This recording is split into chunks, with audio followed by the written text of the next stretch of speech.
हमारी आने वाली वीडियो से बाखबर रहने के लिए हमारे चैनल को सब्सक्राइब करने के बाद बेल आइकन पर क्लिक करना मत भूलिएगा।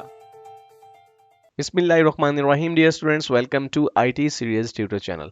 अपनी इस वीडियो में हम आईटी सीरीज की तरफ से आईसीएस पार्ट 2 के लिए पब्लिश करदा बुक के chapter number 9 elements of C language के टॉपिक असाइनमेंट स्टेटमेंट और L value and R value को कवर करेंगे। तो आइए अपने लेक्चर का बाकायदा आगाज करते हैं और शुरुआत करते हैं असाइनमेंट स्टेटमेंट से। तो डियर स्टूडेंट्स, असाइनमेंट स्टेटमेंट से क्या मुराद है? A statement that assigns a value to a variable is known as assignment statement. यानी एक ऐसी स्टेटमेंट जिसकी मदद से आप अपने किसी वेरिएबल को कोई वैल्यू असाइन करते हैं, ऐसी स्टेटमेंट को हम असाइनमेंट स्टेटमेंट कहते हैं। ये स्टूडेंट्स, हम प्रीवियसली बात कर चुके हैं बारहा स्टेटमेंट के बारे में कि स्टेटमेंट से क्या मुराद है। तो एक हिदायत, एक इंस्ट्रक्शन जो आप अपने प्रोग्राम में लिखते हैं उसे हम स्टेटमेंट कहते हैं। तो असाइनमेंट स्टेटमेंट से मुराद क्या होगी? एक ऐसी हिदायत, एक ऐसी इंस्ट्रक्शन जिसमें आप अपने किसी वेरिएबल को कोई वैल्यू असाइन कर रहे होते हैं, सिंपली उसे हम असाइनमेंट स्टेटमेंट कहते हैं। डियर स्टूडेंट्स, जब आप असाइनमेंट स्टेटमेंट का इस्तेमाल करते हैं तो आपने जो एक्सप्रेशन अपने असाइनमेंट स्टेटमेंट में इस्तेमाल की हो, अगर आप एक एक्सप्रेशन असाइन करना चाहते हैं किसी वेरिएबल को, तो पहले आपकी उस एक्सप्रेशन को सॉल्व करेगा कंपाइलर।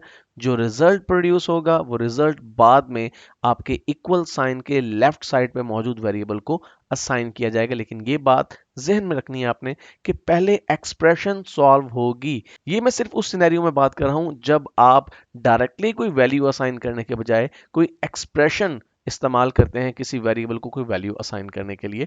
आइए इसके सिंटेक्स को हम देखते हैं। तो आपने सबसे पहले वेरिएबल का नाम लिखना है लेफ्ट साइड पे, उसके बाद आप असाइनमेंट ऑपरेटर यानी इक्वल टू का साइन इस्तेमाल करेंगे और फिर इक्वल टू के साइन के राइट साइड पे आप एक्सप्रेशन लिखेंगे। अब यहाँ पे एक्सप्रेशन की जगह एक कांस्टेंट भी हो सकता है, एक वेरिएबल भी हो सकता है, या फिर इटसेल्फ एक एक्सप्रेशन भी हो सकती है जो कि ऑपरेंड्स और ऑपरेटर्स का एक कॉम्बिनेशन है, जिसके बारे में हम प्रीवियसली बात कर चुके हैं। तो डियर स्टूडेंट्स, इस तरह से आप अपने वेरिएबल्स को वैल्यूज असाइन करते हैं।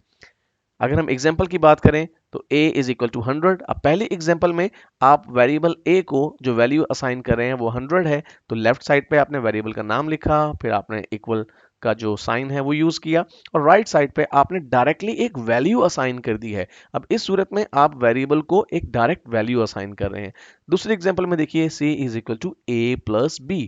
अब यहाँ पे आप एक एक्सप्रेशन असाइन कर रहे हैं एक वेरिएबल को। तो अब होगा क्या, जब कंपाइलर आपके वेरिएबल c को वैल्यू असाइन करेगा तो ऐसा नहीं होगा कि a की वैल्यू डायरेक्टली असाइन हो जाए। पहले a और b को प्लस करेगा, सम करने के बाद जो रिजल्ट बनेगा वो रिजल्ट आपके वेरिएबल c को असाइन कर दिया जाएगा। थर्ड एग्जांपल में देखिए x is equal to c minus D plus 10।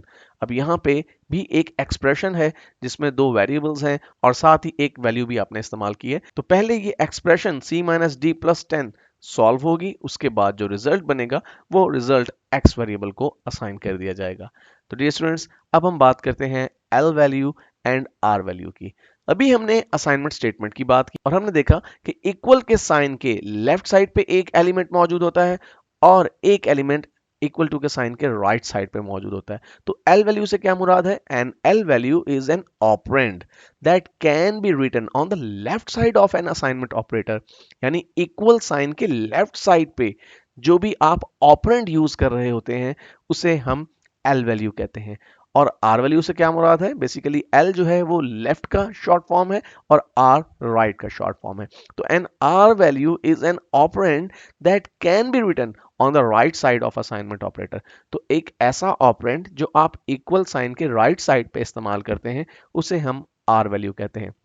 Dear students, यहाँ पे एक बात जो गौर तलब है वो ये है कि तमाम एल वैल्यूज को आप आर वैल्यूज के तौर पे यूज कर सकते हैं, लेकिन तमाम आर वैल्यूज को यानी राइट साइड वाली वैल्यूज को आप लेफ्ट साइड की वैल्यू या एल वैल्यूज के तौर पे यूज नहीं कर सकते। एग्जांपल अगर हम देखें इसकी, तो डियर स्टूडेंट्स, जब आप असाइनमेंट स्टेटमेंट का इस्तेमाल करते हैं तो असाइनमेंट स्टेटमेंट में आप आर वैल्यू के तौर पे एक कांस्टेंट को यूज कर सकते हैं, लेकिन आप उसी कांस्टेंट को एल वैल्यू के तौर पे यूज नहीं कर सकते। मिसाल के तौर पे x इज इक्वल टू 5।